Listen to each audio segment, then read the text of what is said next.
Hello. Here we are. I hope you can find the live, but here I am with my mum, Laurie. Hi guys. And we're going to tell some stories. Some of you have asked some questions about when we were sailing and some questions you'd like to ask Mum. So I'm going to roll through my questions and then I'll add to that. So if you've got any other questions, put a comment here and let us know you're here. And then there's a bit of a delay usually with the comments, but usually I can answer while we're talking. So my mum, well, she's a trained hairdresser. Left school 15. Yeah. Met my dad at 17, got married at 19, had me at 21. Very young start to family life, and like I keep saying in these posts, she always said to us when we were growing up, don't get married young, go and travel the world. Did you regret that? To a little bit. I was super proud of what you were doing and excited for what you're doing, but it was scary as a mum. Yeah. But I didn't tell Amy to do that. Yeah, so now I was the eldest, so I was born when Mum was 21, and Mum had Cristi probably at 25. And then Amy was born when Mum was 35. 35, yeah. So there's a huge gap. Amy was the surprise baby. I remember Mum, you know, I was 14, 15 when Amy was born, so I remember it clearly. I remember the whole pregnancy. Amy was kind of like my first child myself because I helped so much with her. But so by the time we went traveling, hi Joyce, how are you? We've got your question. We're going to get to that shortly. So when we were traveling, Amy was like 9 or 10 roughly. 7, I think. Yeah, 7 or 8, yeah. And Mum never told her not to get married young and not to travel. I didn't say don't get married young. Oh, I just said, I didn't tell her to go travelling like I did. So with the baby, all those she learned by her experience, she changed her tune a little bit and told her not to travel. Well, you didn't come home. Yeah, because I took too long to come home. Yeah, especially when you had baby and took her away as well. That was pretty hard. Yeah. So, okay, so you and Dad started sailing with us on the little boat. Yeah, we started sailing because Dad was a surfer and he got sick of the surf always being blown out, so he said, let's go sailing. So Dad was looking for a new adventure for when the waves were no good. Hey, Deborah, how are you? Hi, Rebecca. You're the eldest as well, and you also have a sister 14 years younger. Isn't it amazing? And another sister 2 years younger. So you're also 3 girls? Awesome. Okay, so yeah, my first memories of sailing, I was about 6 or 7, Cristi was about 3, and we were on this tiny little 21-foot boat, and the only person who could stand up in that boat was Cristi, because she was 3. Yeah. And every time you needed something, because the boat was so small, you had to ask Cristi to hand it to you. Yeah, because she could walk around. She could walk around, no one else could. It was like... And she always said, where is it? Yeah, so you'd say, can you pass me that thing over there? And Cristi would go, where's that? Where's that? She didn't know where anything was. So yeah, those were, and then we ended up selling that boat and buying a little bit bigger boat. And we went sailing couple more times on that. So Mum and Dad, we lived south of Sydney. And they would take us out of school for 3 months. Yeah, and we used to drive to the Whitsundays or up near there. And then island hop all the way up to the Whitsundays. So the drive was like a... 36 hours sometimes straight. 36-hour drive with 2 kids and the dog. And a budgie. And the budgie, the little family bird. And you know, back in those days, there was no iPad. No.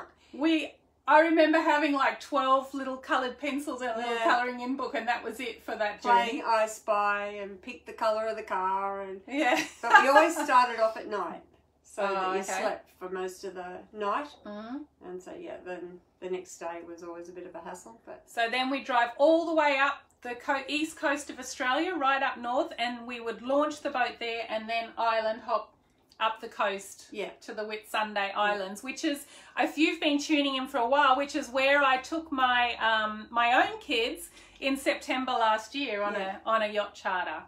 So, okay, so let's hear about your sewing. My sewing? I used to just sew because it was cheaper back then to sew.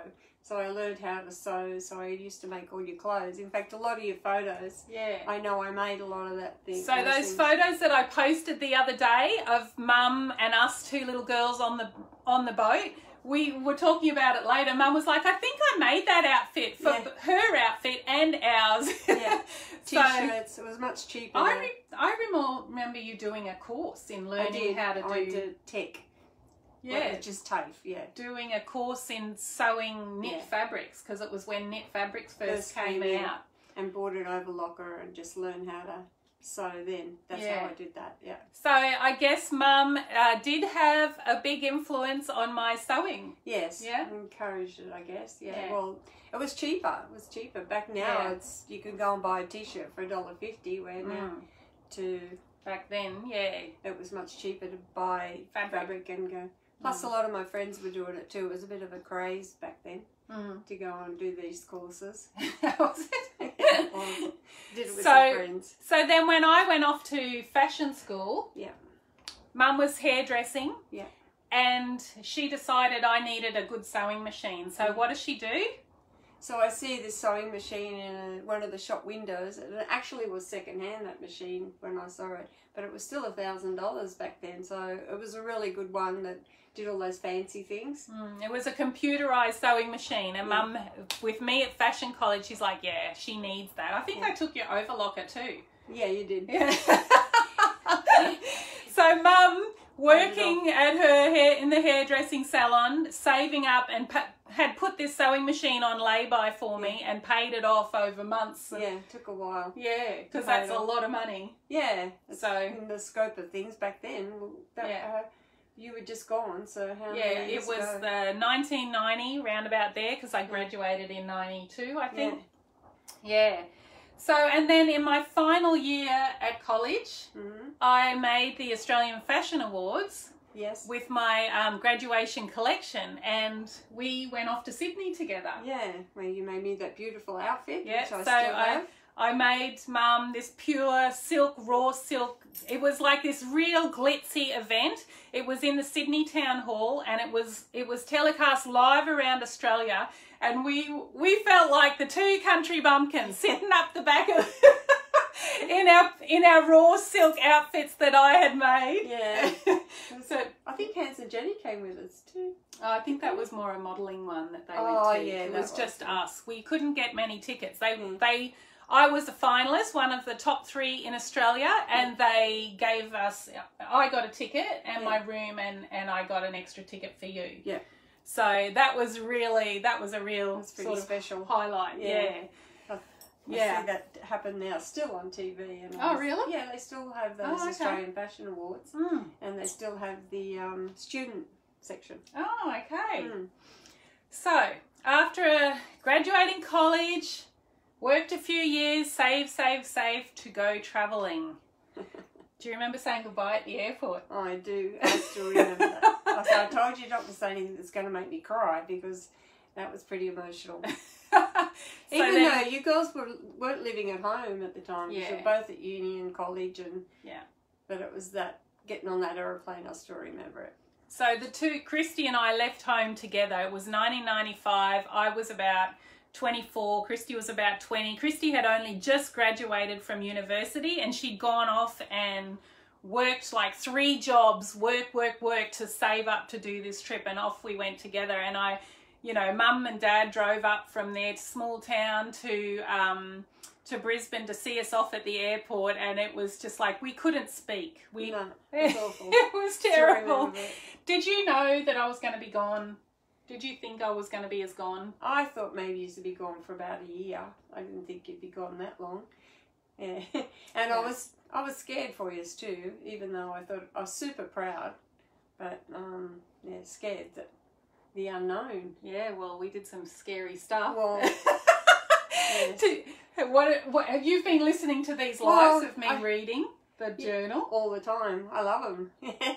So I'm listening to them, but I a lot of the stories I do remember, because either it was in a postcard or a letter or on the phone. Not that the phones conversations were that long, but yeah. So some of them are just remembered, make you remember them, but yeah. Like so, I mean, 1995, there was no email, there was no internet, there was just these reverse collect calls home once a week just so that Mum and Dad knew that we were alive and well. Hey, Kimberly, how are you? Joyce has a sewing machine, but she doesn't sew.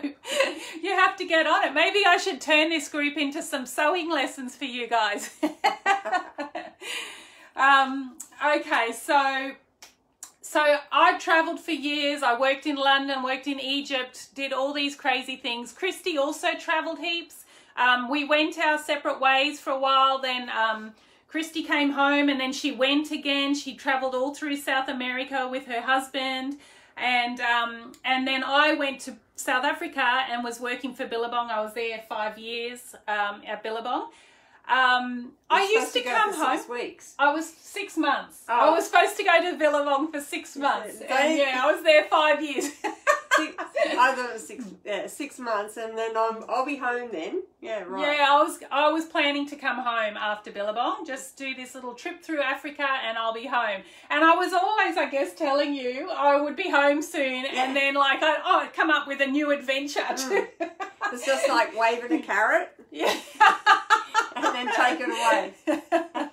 Yeah, so what did you think when I came up with my own little sailing idea? Oh, terrifying. I thought, where are you going to sail a boat in Africa? They don't have like the reef to protect you and things that we had. And I knew that if you're going to leave there, you had to go around the Horn. So it was terrifying too. Very scary. I didn't want you to do it at all. And the only you were the only one with sailing experience, and it wasn't even that great. Well, I didn't count my childhood sailing experience as experience, but Justin and I, we did courses and we got heaps of experience on that South African coastline before we left, so we felt like we were well prepared, but Mum and Dad weren't so convinced. And I remember coming home the Christmas before we went sailing. Or, yeah, I don't know when it was, before, 6 months or something, before we went sailing. And Mum and Dad were so unenthusiastic. I can remember feeling like, how can they not think this is a good idea? Like, but I guess with Mum's own sailing experience, she knew. Yeah, you know what can happen in a split second. I mean, on our sailing experience, we had to be rescued 3 times, I think. Just up around there. Yeah, right. Out of Heron Island once. Where was the other one? You ran out of petrol. You ran out of fuel, and there was no wind. There was no wind. We were becalmed. I don't know. I can't remember the other ones, but there was another one. And then we had to rescue somebody else out of Keppel. So you know that things can go wrong, no matter how prepared you are. Yeah. So then off I go. We made it to the Caribbean. You guys came to visit. Have you had a little tear there? Yeah, well, I keep bringing these things up. I told you to be careful. So, after a couple of years in the Caribbean, I came home married with a baby in my belly. Yes. And my eldest, Maya, was born home here in Australia. Yep. And when she was 8 weeks, I took her away and we went back to the Caribbean. No, you went to Africa and I went with you. To Africa to meet, I think that was the first time I met Justin's family. So Maya was 8 weeks old and Mum came with us to South Africa to meet Justin's family. Yeah, and then I had to leave you, and that was, I remember I was so ill leaving you. I think I got food poisoning at the airport, plus I was just so churned up and upset to leave you there. It was awful. Yeah. So yeah, to answer Linda... no, it was Joyce. How did you deal with all the travelling? Were you a nervous wreck? I don't know. I probably was. I was nervous. I was really didn't like the sailing from Africa to the Caribbean. That was terrifying. Just because you weren't in contact either.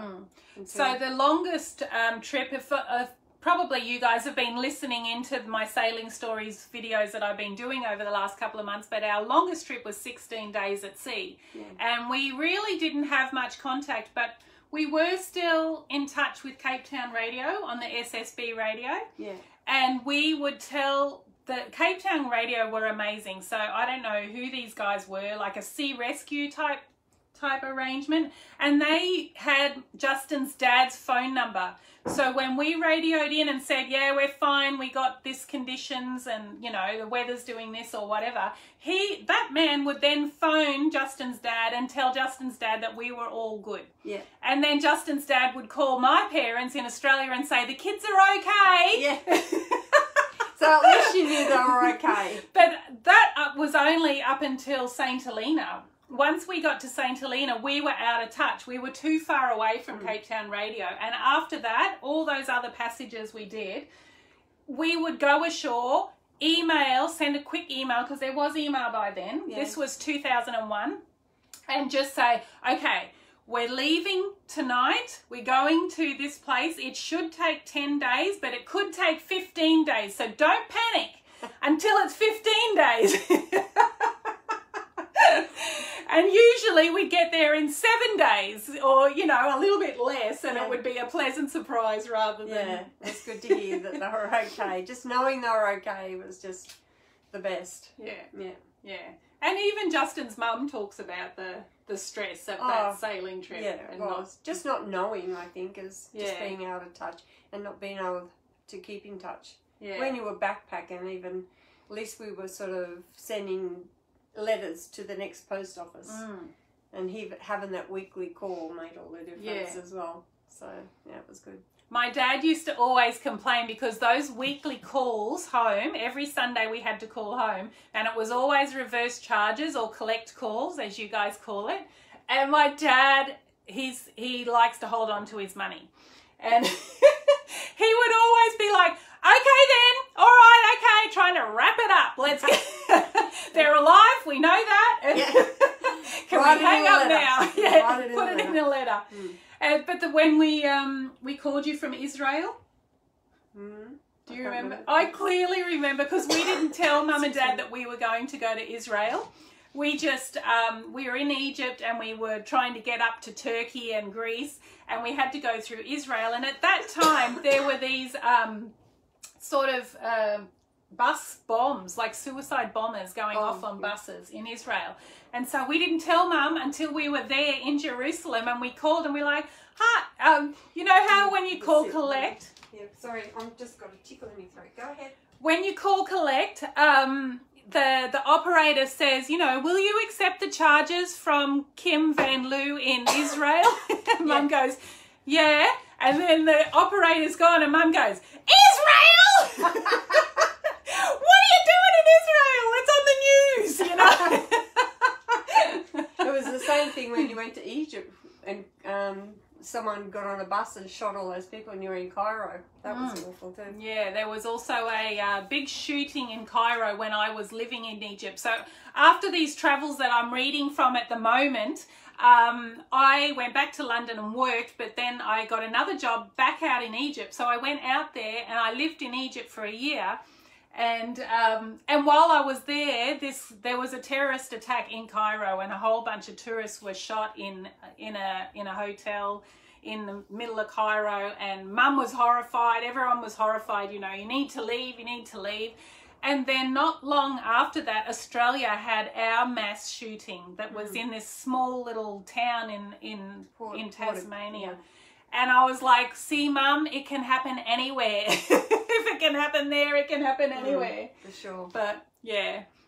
So, yeah, Mum's had a few scary times to deal with. Yeah.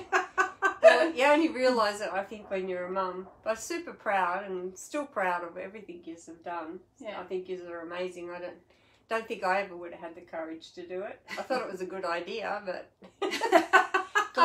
always glad you did it, but happy to have you home. And I love having you home now. I just got to get the other one home. Yeah, so as you know, our little sister Amy, the one who's 15 years younger than me, she lives in Oregon in a little town called Bend, and she's opened up her Aussie pie shop. Like she makes them all herself and sells them, and she's doing really well. She's got a gorgeous American husband and this little gorgeous Jack. He's just turned 1, And so Mum's reliving it all again because Amy's away. Yeah.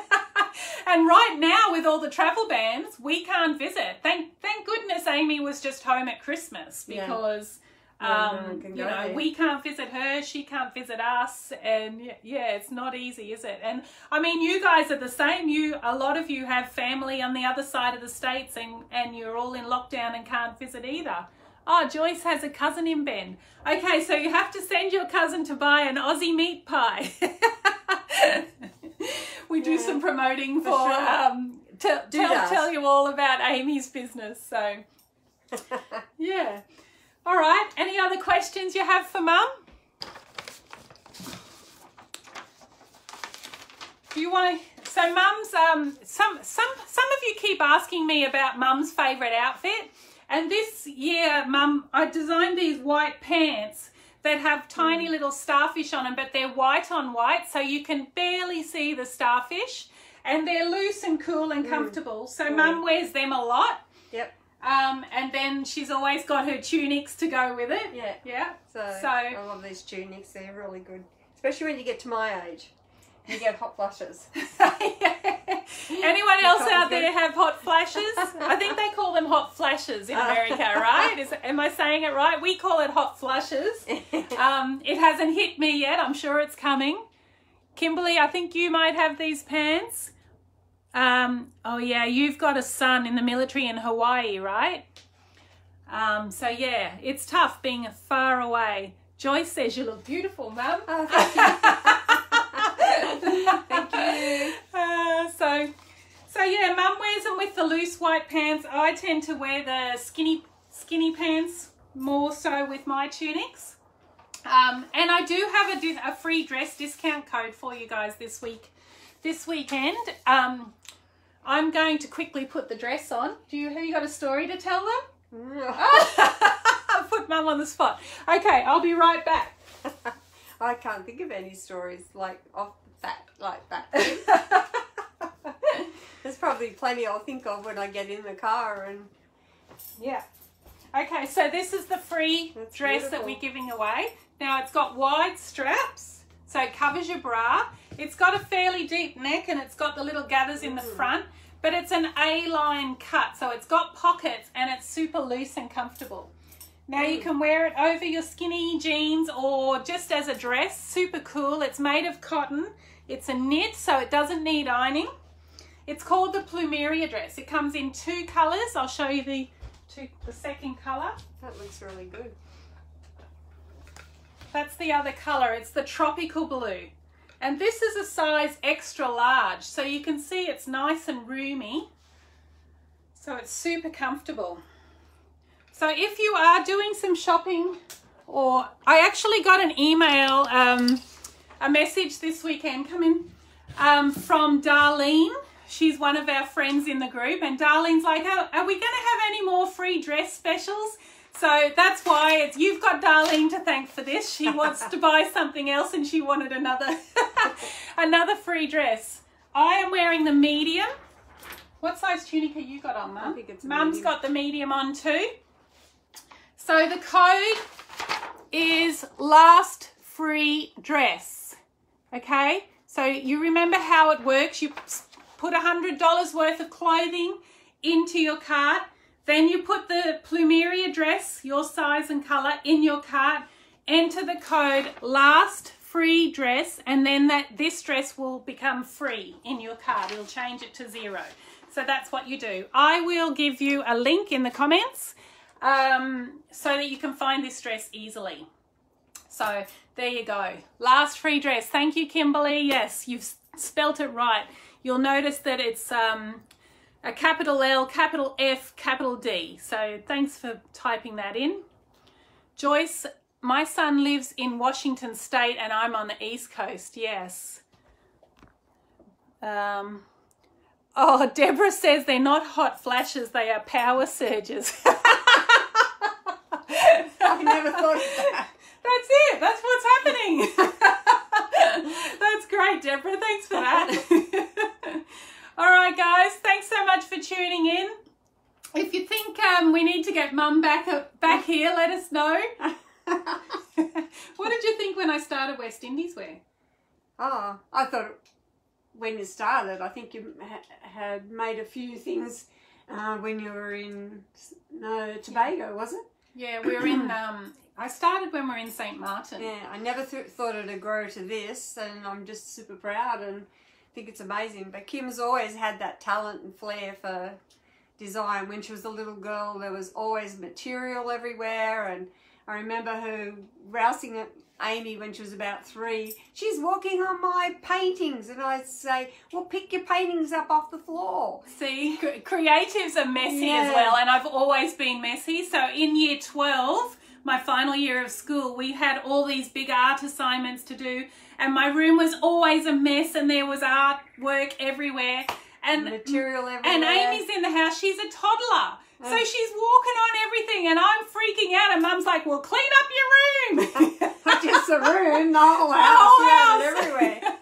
We had this sewing room, and remember how messy that was? Yeah. And I was always very conscious of dropping pins, because if I dropped pins and someone stood on them, I got in so much trouble. So remember the time Amy gave you pins for Christmas? Oh, yeah. Amy wrapped up all these little presents, and one was this tiny little plastic tub of pins, sewing pins. I don't know if that's what you guys call them. So she's wrapped it up, so I can't see what it is, but if you shake it, you can hear what it is. So I'm like, oh, I wonder what it is, and I'm shaking it and listening. Wonder what it could be. What could it be, Amy? She goes, pins? That's so funny. She was so cute. She's still really cute. She's still our baby. Yeah. Always will be. Yeah. So. Yeah, no, super proud of what you do. So Kimberly has said, Joyce, the dresses are perfect for us shorties. So Kimberly's 5'5", I think. Yeah.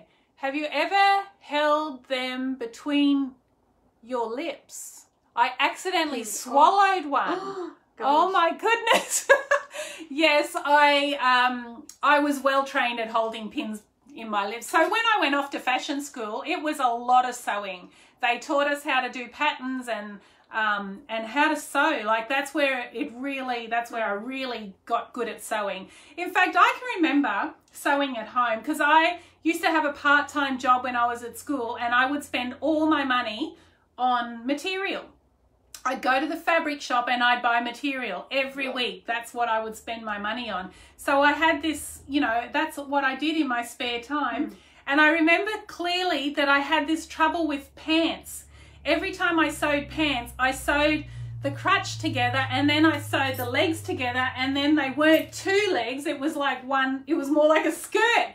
Every time I did it, I would get so frustrated with myself, and I'd have to unpick, and I'd be like, Mom, what have I done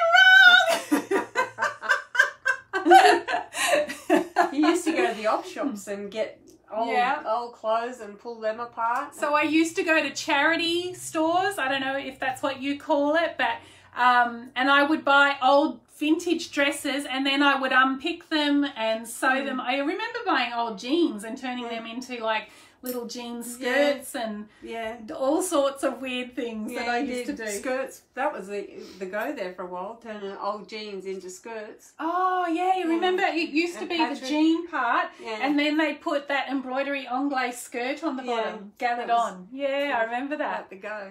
Yeah. Kimberly. Oh no, Joyce is just saying she loves our stories. I think we're running out of stories. Are we out of stories yet? Well, probably not, but you can't think of them. Yeah, that's the thing. We need to have a list written down, but we can get Mum back. She only lives down the road. So send in your requests. I tried to get Amy on my live the other day, but our internet went down, which was a bit of a shame. But yeah, she had little Jack with her, and that would have been great. Yeah. All right, guys, well, enjoy your Friday night. It's Saturday morning here, middle of winter, freezing cold, and we've got our summer clothes on, and we've got the heater on. So, we're pretending. Mum's already walked the beach. She's walked the dog, and my sister Cristi's been down there. It's beautiful down the beach. Our winters are like these spectacular, sunny, cloudless days. it's chilly. It's chilly in the mornings and chilly in the evenings, but our days are amazing. They're just gorgeous. So, yeah. All right, guys. Enjoy your Friday night. Enjoy your weekend. And thanks for having me. Yeah, thanks for coming. You're welcome. Bye. Bye.